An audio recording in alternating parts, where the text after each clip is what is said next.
Welcome to the Peer Review Podcast, Cultivating Creativity and Fulfillment in Academia. I'm Mira Sukharov. And I'm Sarah Bunin-Benor. Each episode brings us in conversation with fellow scholars and other experts on topics related to wellness in academia. Today we'll be interviewing Leslie Kern. I'm thrilled to introduce Leslie. Leslie is an academic career coach, helping faculty, administrators, and graduate students find meaning and joy in their work while purposefully making changes to support sustainable academic careers. Leslie is also the author of 4 books, including Gentrification is Inevitable and Other Lies, and Feminist City, Claiming Space in a Man-Made World. Her latest book, which I'm really excited to talk to her about today, is with Dr. Roberta Hawkins. That book is called Higher Expectations: How to Survive Academia, Make It Better for Others, and Transform the University.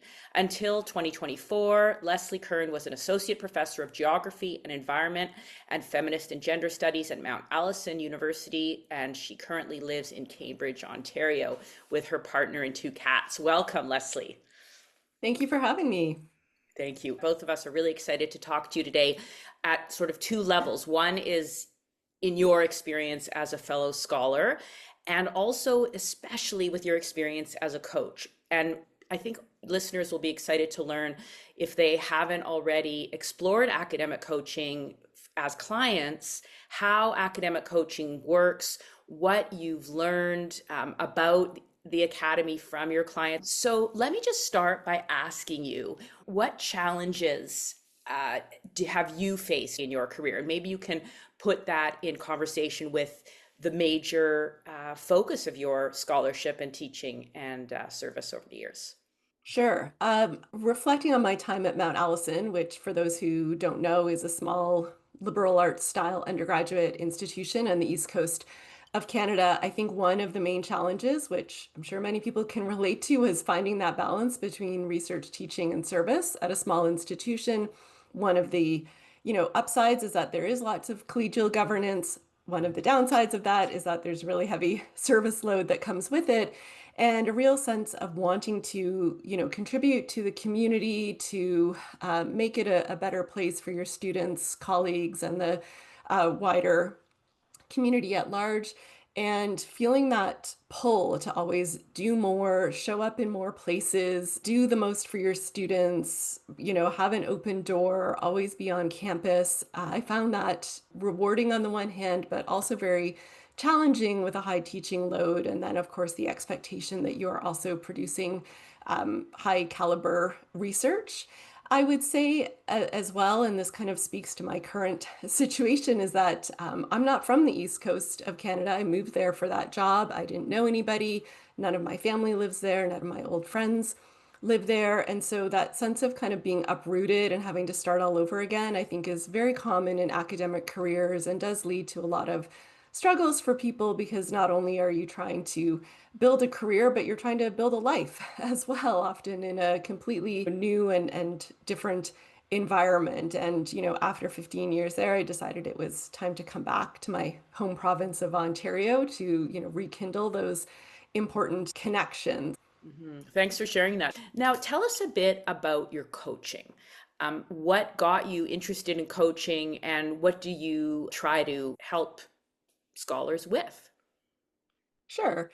Yeah, I started coaching in 2018. And at that time, I was thinking about, all of those conversations that I really enjoyed having with my friends and colleagues about, like, how do we get our writing done? And how do we make choices about what we say yes to and say no to? And I thought, maybe I can kind of formalize these conversations a little bit and have them with a wider group of people through working one-on-one with clients. So that kind of led me into, doing a little bit of training and coaching in general, and then, kind of hanging the proverbial shingle to say, hey, I'm also an academic, but I can offer this service too, which I think has been appealing to people. You can go to any kind of coach, but there's something nice about not having to explain all of the strange, arcane customs of academia to a brand new person. So you can kind of just jump right in and not have to, back up and say, what does service mean? Or what is tenure all about? Like we know we're on the same page. So, since the beginning, some of the things that folks have come to me with have included um, the proverbial work-life balance question, right? How do we cultivate a rich personal life, family life, spiritual life, whatever it might be that matters to people, while also succeeding in our careers? And many times it can seem like that's kind of a paradox. People are almost always interested in speaking about prioritization. In other words, how do you figure out how you can do what is important rather than only what's urgent? So, people often struggle with knowing how to make intentional, proactive choices instead of always just like reacting to the inbox or whatever the latest fire or crisis is. People describe it as like, I'm just always putting out fires and I never have time to just think. And of course, many of us entered academia because we love to think. We love to just sit and think and write and ponder. And the time for that seems to be swallowed up so quickly by the job itself. And I would also just add here that for many of the people that I don't know seem drawn to working with me, they're maybe questioning some of the traditional markers of success in academia, just racking up a high quantity of publications, bringing in grant money, getting a super prestigious job or fellowship, having, the highest number of PhD students in your department. And they want a different way to measure success, but they're not really sure what that looks like. So those are, some of the large categories of questions and concerns that people come with. There's so many intriguing threads here. I want to follow up a bit on what you said about how to help people decide what's important versus being reactive and versus reacting to, as you said, putting out the fire. Now, some people would say the fire is the most important, but we also know that reacting or responding to emails can be sometimes Sarah and I refer to it as empty calories. It's sort of excitement. There's a dopamine hit about seeing an email in your inbox, responding to it. So how do you help clients decide what's important? Are you telling them your take on what's important, or do you let them lead with that? Tell us a bit about how you help clients set priorities.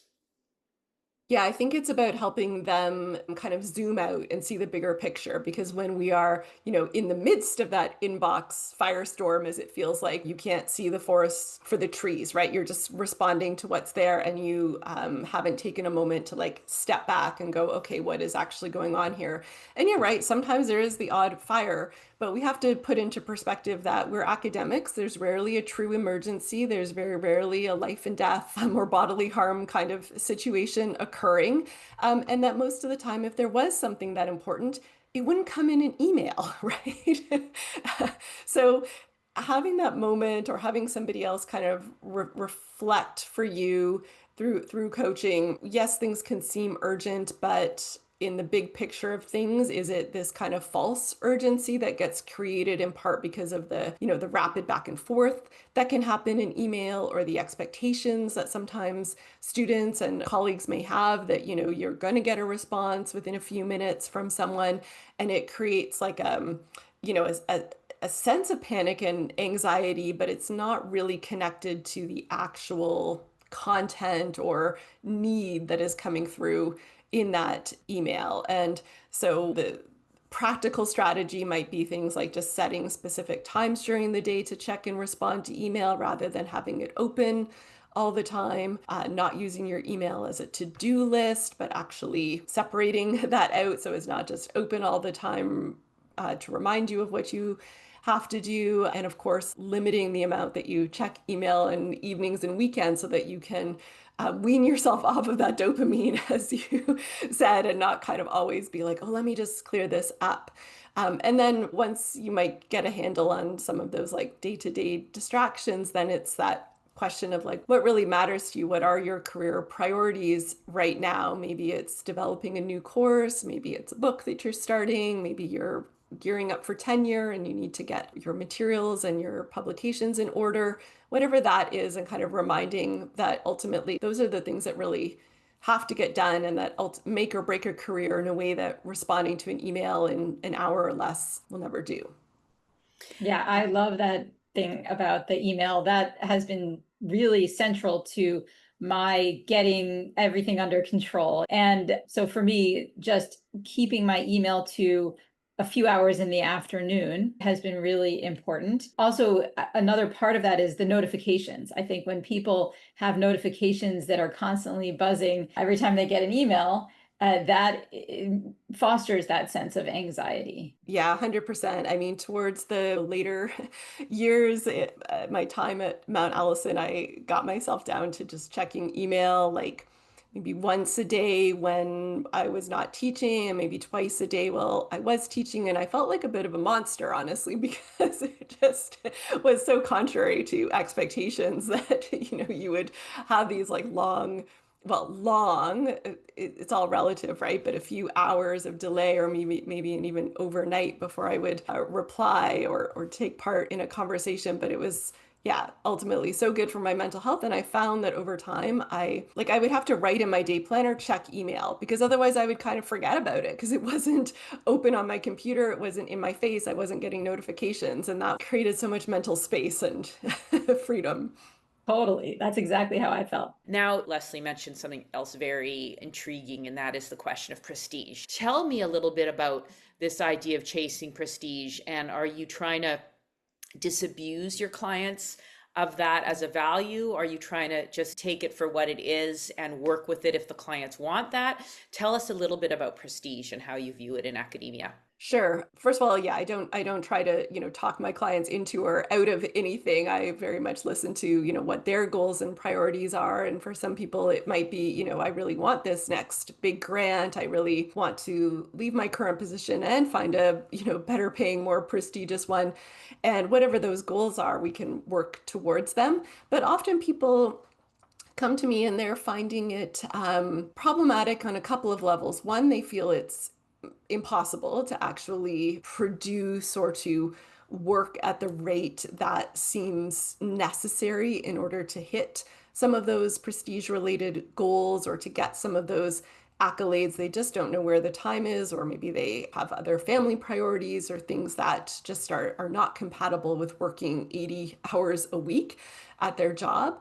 And others, it's such a struggle in the academic world. First of all, to get that PhD, it's a tremendous amount of work. And then if you want to stay in academia, going on the job market, I mean, that could be years of precarious work and wondering what's going to come of it all. And then maybe you finally get that tenure track job and then you're hustling to get tenure.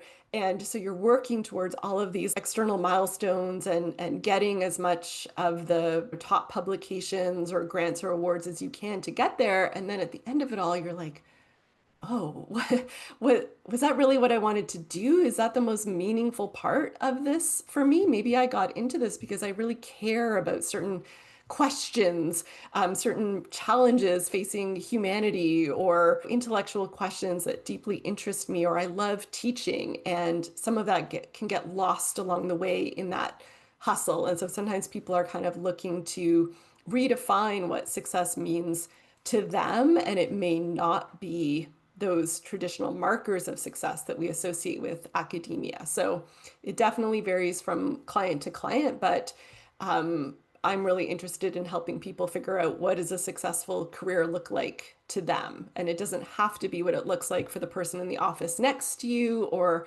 your former PhD supervisor or even the students coming up behind you.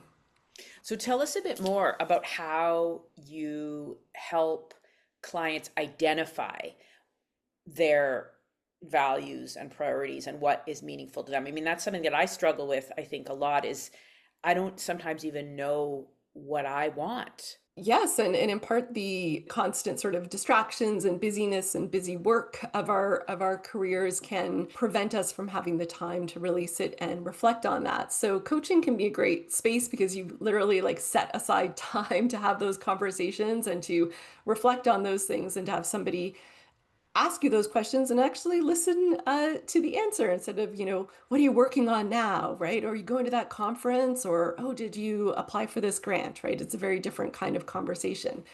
So often when people are talking to me, I'm trying to listen very carefully for certain values, words that might come up just in our conversations. And sometimes those could be things like community or family or like justice and fairness. It could be creativity, autonomy, friendship. There's really an endless list of possibilities there, but I'm kind of listening for those things that kind of come up. And I might say to them, oh, it sounds to me like community is really important to you.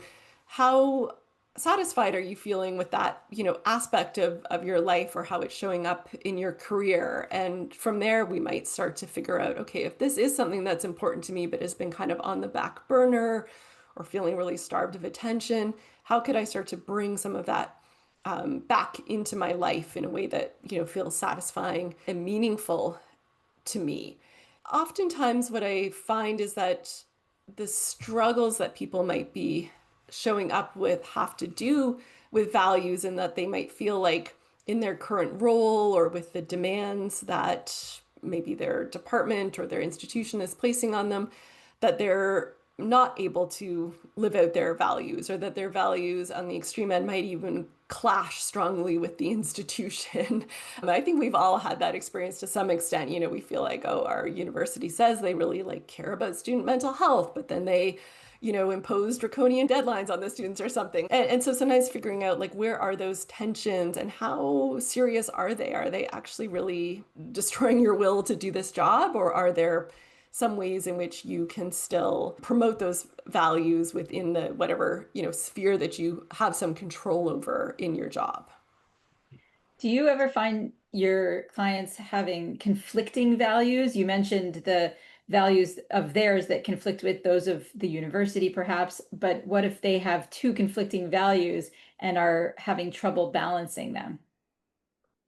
Yeah, I'd say in those cases, it's maybe not so much that the values conflict and that they are like opposed to each other in some ways, but as you said, maybe more a question of balance. So it might be that, family is really important to you, but you're also super dedicated teacher at your institution, and you pour lots of time and hours into supporting the students and preparing your classes and grading the work, all of those kinds of things. And so the balance can be hard to find, right? If both of these things matter to me, how can I possibly make time for them both? And in those cases, sometimes I might encourage people to think about their careers in a sort of seasonal way, that we don't have to be kind of performing or producing at the same static level all the time in every season and every year and every sort of portion of our career. Sometimes we might be throwing ourselves into our teaching. Sometimes we might be stepping back from things and focusing more on family. Sometimes we might be in a really heavy admin role, and we might just have to say like, research is going to be, priority number 5 on the list right now, and recognizing that that's going to change. It's going to ebb and flow throughout time, and just because you are, not throwing everything that you have into one of those priorities or values areas this year doesn't mean you won't be, back doing that again next year or the year after. So in any given semester, do you work with your clients to help them balance their values and prioritize or figure out how much time they should be trying to spend on various things? Yeah, I think one of my rules is often to just reflect reality back to them. So sometimes people will come to me when they are, say, in a heavy admin position. They're on a 3-year department chair term, or they become an associate dean, while also, still having like a point 0.5 appointment in their home department. And they're coming to me, they're saying, listen, I really want to keep up with my research. I really want to go to these conferences, whatever it might be. And it's not telling them what to do, but it's sort of saying to them, so you have this role as a chair, and it seems to take up about 90% of your time. Do you think it's realistic that you could, maintain your research program at the same level that it was before you took on this role?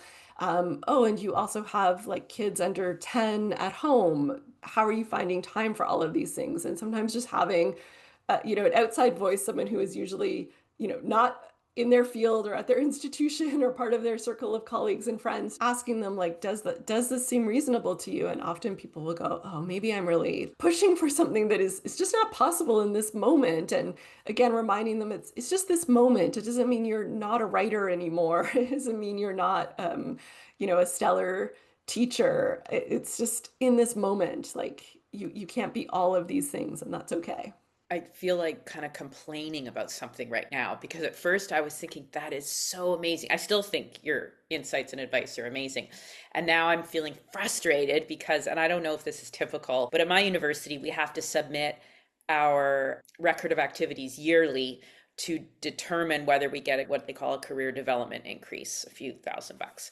And so it really is on a yearly cycle. You can't say, I'm stepping back this. I mean, you can, but you might not get the money and you'll be a little bit humiliated among your peers who look at it. And so I think that, I guess that's one of the fundamental challenges that we as academics face within the framework of the university. I mean, I'm not going to lose my job if I retreat from productivity for a year or two or three, unless it's pre-tenure, but I'll be a little bit humiliated and a few $1,000 short. So my question is your new book, which really talks about transforming the university. And again, I'll just tell listeners who've just tuned in, Leslie Kern, who's our guest, with Dr. Roberta Hawkins, and their co-authored book from last year, 2024, is Higher Expectations: How to Survive Academia, Make It Better for Others, and Transform the University. So what exactly are you calling for? Tell us a bit more about that.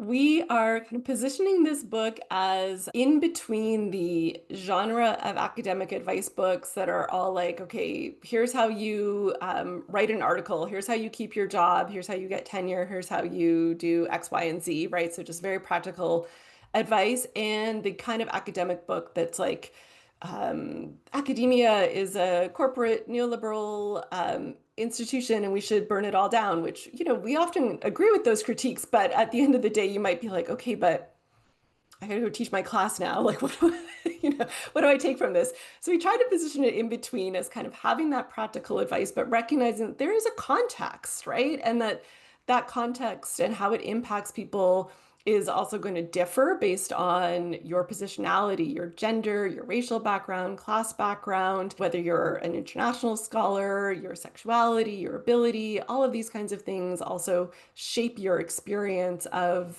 the institution and of the wider world of academia. So we tried to, keep all of that in mind while offering things that people can start to make changes on in their own lives, kind of individual short-term level things, as well as things that you could kind of group together with others to try to press for more medium or longer term changes. So if we were, going back to this question about, okay, what do I do in terms of like my yearly activity report and whether I get my merit pay or career advancement pay, whatever we call it at different institutions, that could be the kind of thing that you might come together with a group of colleagues with and say, okay, like how can we help each other to write our activity report so that they actually, show in the best possible way everything that we did this year and kind of make a really good case for, both why, Mira should get this and why Sarah should get this, even though their years look very different.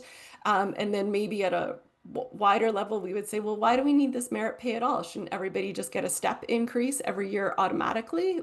That's what we had at Mount Allison. It was pretty sweet. And the union, vehemently opposed the idea of merit pay because they saw it as, pitting people against one another. Thinking in that, more collective sense, like one of the things that people struggle with is this competitive nature of academia, or what can seem like a very competitive environment. Even if you're not directly being pitted against somebody else in your department, you're kind of looking, you're like, oh, they're here till like 7 o'clock every night, or that person always answers their emails in like 30 seconds. They must be, such a hard worker, right? Ultimately, this can be very like alienating and isolating and stressful and lead to burnout and all of those negative things. And so how can we find ways to ameliorate the competitive aspects of academia, collectivize things, equalize things as much as possible. And so our book tries to look at, as I said, kind of this range of strategies. There might be things that you can do today for yourself, like in this case of filling out an activity report. Often we don't include all of the things that seem like invisible labor, but maybe there's a way to include some of that in an activity report. And then working up to those more like institutional level, pushing back or changing policies to make a difference. What do you mean by invisible labor? Yeah, so that might be all of the stuff that does not easily show up on a CV. So that could be, the group of students who came to your office saying, um, there was an incident of like racial harassment in the cafeteria and they don't know who to go to about it, and you help them navigate whatever student code of conduct complaint process there is, and you go to meetings with them, and all of that kind of work that could take up hours and hours of your life, but that maybe you feel is really important to do.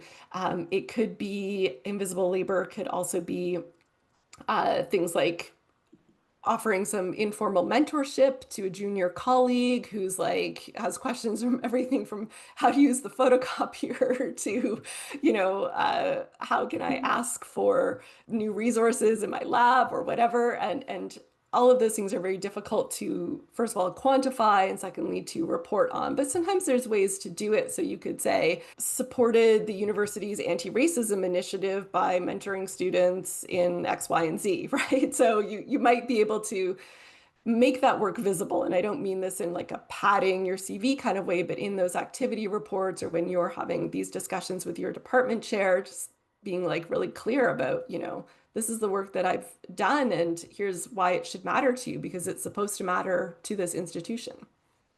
This is all really helpful, and I'm thinking to next year to my activity report. Now, tell us a bit about the sort of elephant in the room. We've talked about prestige. That's probably the biggest elephant. So maybe this is the elephant's baby, productivity.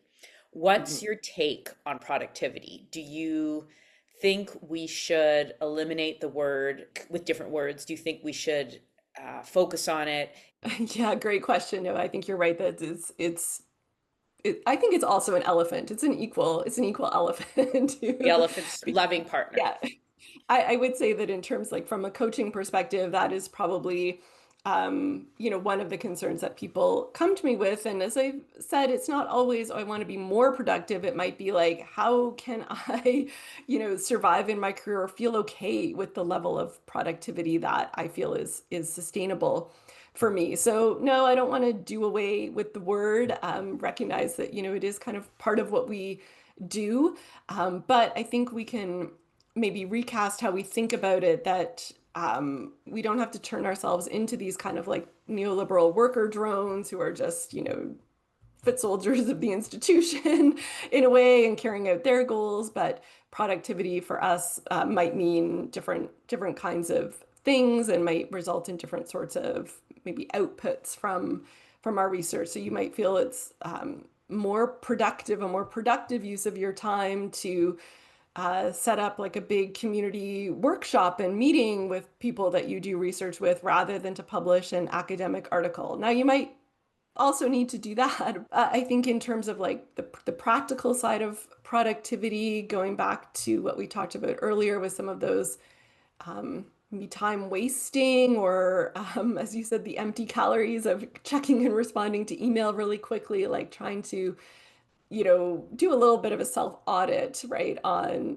where are you really spending your time. So something that can be helpful for people is to try some time tracking for a period of time. You don't have to do it for the rest of your life, but you might just track how much time you're spending on email, how much time you spend on teaching prep, how much time you spent in meetings, how much time you spent on your research, you know, office hours, whatever it might be, and just actually getting a realistic picture of what your week looks like. And then from there, being able to make some adjustments so that the things that you do want to do more of, you can perhaps find some more time for, and that you can maybe shrink down some of the time you spend on other things as well.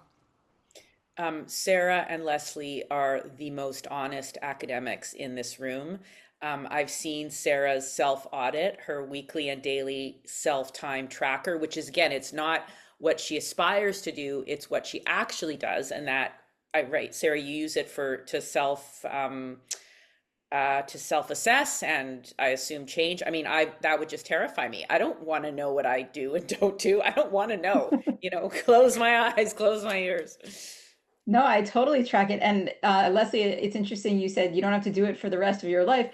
I started doing it 3 years ago and I still do it because I find it useful. It keeps me a little more honest and it helps me to figure out what I've done in the last week, the last month, the last year. Yeah, it can be super useful for that. And in terms of this question of making changes, sometimes if you are able to do that for a semester or an academic year, and you're able to notice that, certain service commitments were taking up way more of what they were supposed to. So at many institutions, we say like 20% of your time should go to service. But maybe you do that report and it's more like 40, and you might be able to then go to your department chair or dean and say, look, like, I need a teaching release or I need a release from some of these service commitments because things are really skewed here. And, this is my data to show it. Yeah, I love that. And actually, I have a question about that from, I guess I'm putting on my former administrator hat right now. And that is, do you think it is a good thing for institutions to specify that you should be spending about 20% of your time on service? Or does that just cause problems down the road?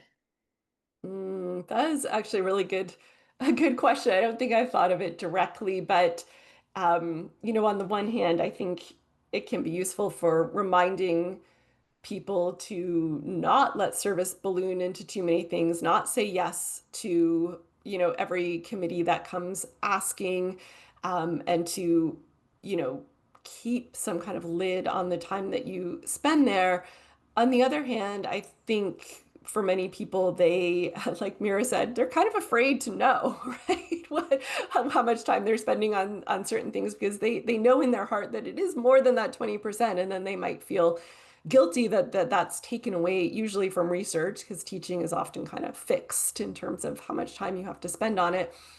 So they might feel like, oh, I've kind of failed in that way. And, it also doesn't really take into account that for many people, saying no can be more difficult. Both might be that might be a personality trait. You might be a people pleaser, all of those kinds of things. But it might also be that that maybe as a woman, as a person of color, that if you say no to things, then you might be perceived as being difficult or selfish or whatever in ways that other people might not. And so, there's additional pressures on some groups of people in academia to always say yes, that maybe other people don't feel. So that 20% can be, it's nice to have a rough guideline, but yeah, I think what you're getting at is that it may play out very differently for different people.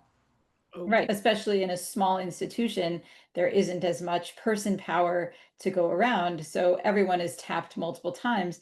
And it's hard for me to say no to internal service, whereas external service, it's not hard for me to say no. Like if someone asks me to do a review, if it's not something that I want to spend my time on, I'm okay saying no. Whereas in my institution, if someone asks me to be on a committee, it's hard to say no because then I know one of my colleagues will have to do it. Yeah, exactly. And it just creates this vicious cycle of never feeling like you can say no. We feel like we are being asked to do more with less, right? In terms of the institutional resources, maybe people are retiring or leaving and not being replaced. Maybe there's pressure to keep student enrollments high, but we don't have the same number of faculty. The institution is kind of getting away with, pulling back those resources because they're sort of like, well, people will step in and do that. People won't want to say no. And the more we, go along with that, I'm not blaming us, but it's like we can kind of end up propping up a shaky or rickety situation as well. Yeah, but I guess if your institution says about 20% on service and then you find with your tracking that you're spending 40% on service or whatever, then it's a problem. Yeah, and it can maybe help you as well. Like when that next request comes in, you could maybe feel a little more justified in yourself, because you could say like, no, I really am overcommitted on service already. So unfortunately I have to say no. And, you can know in your heart that you're not sort of shirking any duty, or that you haven't let the team down. Leslie, this has been fantastic. Yeah, I really appreciate this conversation. I guess maybe I would just add that, if anyone is thinking about working with an academic coach, people like myself, we always offer like a free consultation. So you're absolutely very welcome to reach out and just see whether you think coaching would be a good fit for you. And certainly, you don't need to wait until you're facing burnout or feel like leaving your job or think you're not going to get tenure or something like that. Coaching can be helpful for people who, just feel like they want a chance to reflect and be more intentional about what their priorities and choices are. Maybe you're coming up to a transition, promotion, and admin role. Maybe you're coming up to sabbatical and you want to talk about how to use that time well. There's really no kind of limit on the sorts of conversations that one can have with a coach. And I would definitely invite people to reach out to me or to anyone else in the field and see if it could be a useful source of support for you. Fantastic. And obviously you take clients virtually as needed. So that's no problem. And again, Leslie Kern and Roberta Hawkins are the co-authors of Higher Expectations: How to Survive Academia, Make It Better for Others, and Transform the University. Sarah and I thank you profusely, and you've given us a lot to think about. And thank you again, Leslie. It's great to be here. The Peer Review podcast is produced and hosted by Sarah Bunin-Benor and Mira Sukharov. Talia Ehrenberg is assistant producer and editor. The music is written and performed by the Galactic Ambassadors. Support for this podcast comes from a faculty grant from Hebrew Union College. If you would like to sponsor an episode, you can reach us at peerreview@huc.edu. You can join the conversation on Facebook at Peer Review, Cultivating Creativity and Fulfillment in Academia. Thank you for listening.